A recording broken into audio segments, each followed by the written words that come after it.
ঠিক চাতালের নিচেই একটা প্রকাণ্ড মানুষ উপুর হয়ে শুয়ে আছে।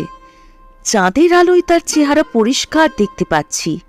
নিকষের মতো কালো গায়ের রং, 8 হাত লম্বা তাগড়া শরীর, সর্বাঙ্গে লোহার শলার মতো রোয়া খাড়া হয়ে রয়েছে। 2 বাহু দিয়ে মাথাটা বেড়ে নিয়ে দৈত্য পড়ে আছে। ভূত প্রেত দেখে ডরিয়ে ওঠার দিন আমার নেই, কিন্তু সাষ্টাঙ্গ প্রণামরত বিরাট দৈত্যটাকে দেখে বুকের রক্ত হিম হয়ে আসতে লাগলো। তারপর ঘাড় বেঁকিয়ে দেখি আমার ঠিক পিছনে আর একটা দৈত্য লম্বা হয়ে শুয়ে মালকোষ শুনছে।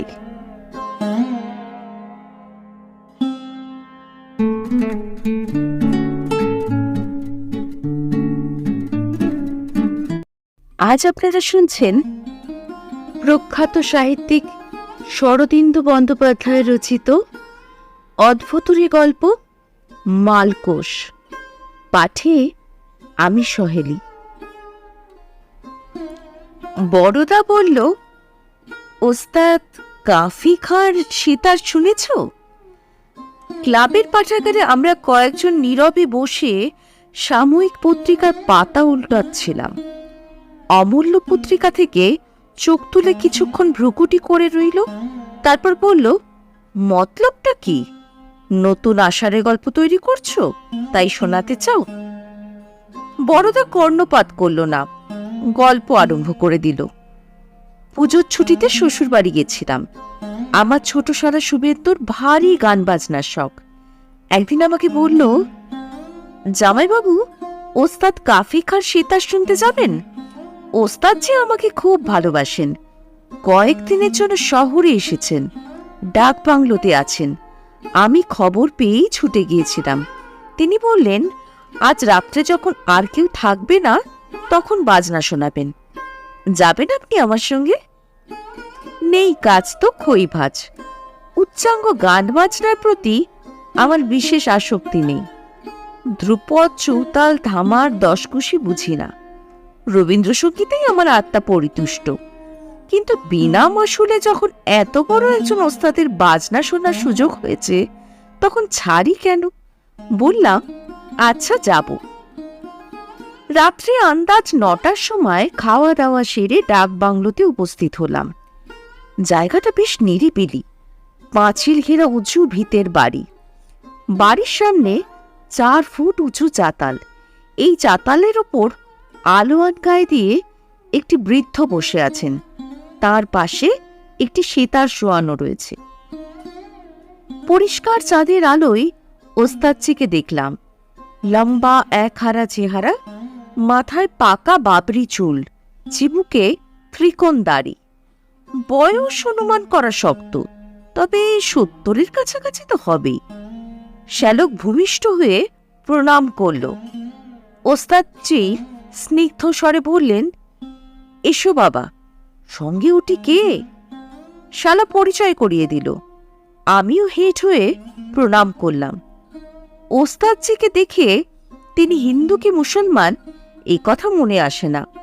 মনে হয় তিনি একটি প্রশান্ত চিত্ত সাধক। সাধকের জাত হয় না। শালা জিজ্ঞেস করল, আজ কেউ আসেনি ওস্তাদজি?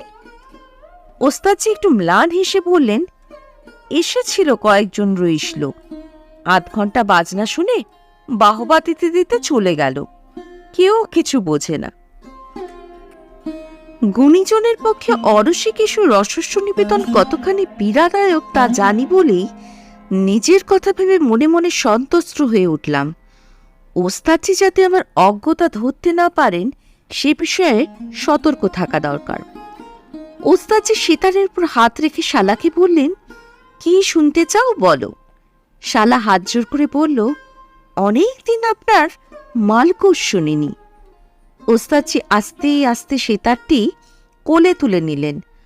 আঙুলের মেজ্জাব পড়ে তারের উপর মৃদু স্পর্শ করলেন। তারগুলি রসরণ করে উঠল।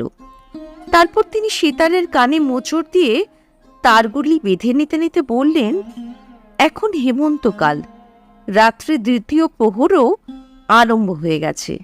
মালকোষ বাজাবার উপযুক্ত সময় বটে। চারিদিকে জ্যোৎস্না ঝিমঝিম করছে। দূর থেকে শহরে যেটুকু শব্দ আসছে তাও যেন দূরত্বের দ্বারা মোলায়েম হয়ে আসছে। ওস্তাদজি যন্ত্র বেঁধে নিয়ে বললেন, মালকোষ বাজাচ্ছি। একটা কথা বলে রাখি, যদি কিছু দেখতে পাও ভয় পেও না। ওস্তাদজি নিতান্ত সহজভাবেই কথাটা বললেন, কিন্তু আমি সচকিত হয়ে উঠলাম। ওস্তাদজি আমার দিকে চেয়ে বললেন, মালকোষ যদি শুদ্ধভাবে বাজানো যায় তাহলে জিনও আসে। ওরা মালকোষ রাগ শুনতে বড় ভালোবাসে। জিন আরব দেশের দৈত্য বিশেষ। আমি ভূত প্রেত নিয়ে অনেক নাড়াচাড়া করেছি, কিন্তু জিন জাতীয় জীবের সঙ্গে কখনো মোলাকাত হয়নি। ওরা আরব প্রয়োজনের কাল্পনিক প্রাণী, এই ধারণাই ছিল। এখন মালকোষ শুনবার জন্যে তারা আসতে পারে এই কথা ভেবে মনটা বেশ উৎসুক হয়ে উঠল। ওস্তাদজি বাজাতে শুরু করলেন। লক্ষ্য করলাম তার হাতের আঙুলগুলো লোহার তারের মতো বাঁকা বাঁকা, কঠিন, কিন্তু সেতারের তারের উপর তাদের স্পর্শ কি নরম, যেন ফুলের বাগানে মৌমাছি গুঞ্জন করে বেড়াচ্ছে। তিনি প্রথমে খুব ঠায়ে বাজতে শুরু করলেন, তারপর আস্তে আস্তে তালের গতি দ্রুত হতে লাগলো। আমি উচ্চ সঙ্গীতের সমজদার নই, কিন্তু শুনতে শুনতে তন্ময় হয়ে গেলাম। কে যেন ওই সুরের মধ্যে ডুকরে ডুকরে মাথা কুটে কুটে কাঁদছে, যেন অব্যক্ত কণ্ঠে বলছে, হামারি দুঃখের নাহি ওর।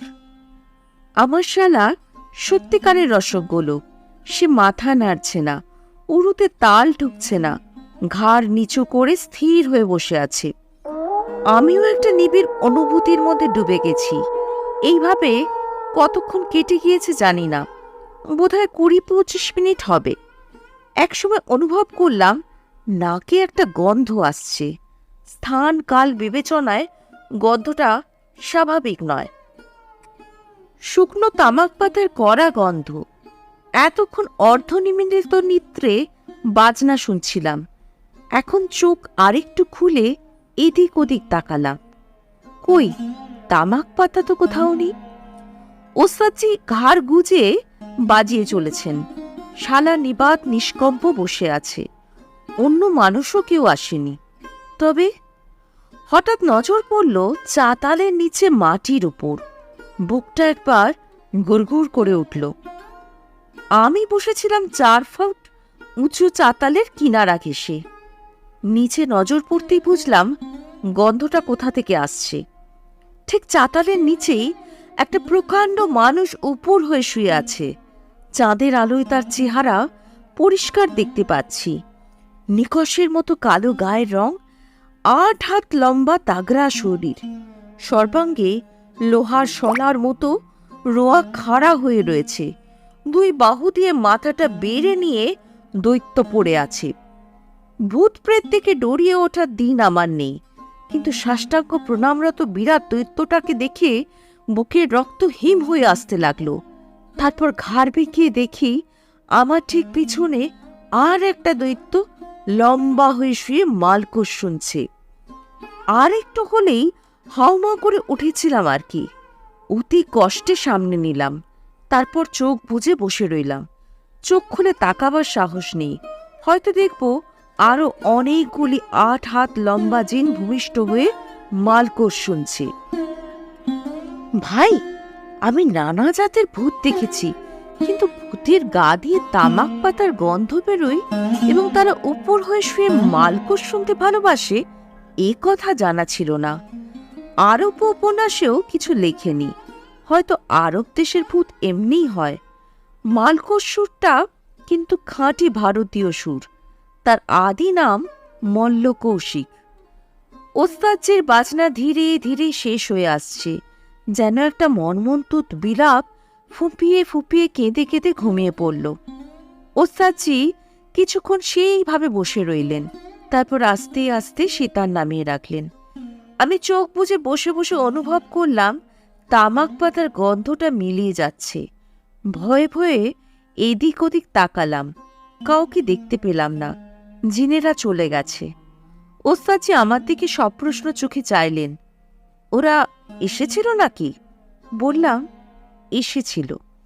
তিনি তৃপ্ত স্বরে বললেন, আজ বাজানো ভালো হয়েছে, মন বসে গিয়েছিল। তোমরা ভয় পাওনি তো?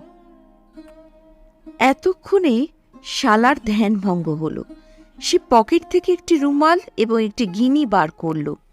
গিনি রুমালের উপর রেখে রুমাল ওস্তাদজির পায়ের কাছে রাখল। তারপর লম্বা হয়ে তাকে প্রণাম করল। তার ভূমিষ্ঠ প্রণামের ভঙ্গি হুবহু সেই দৈত্যদের সঙ্গে মিলে গেল। দেখে মনে হলো সেও একটি ছোটখাটো জিন।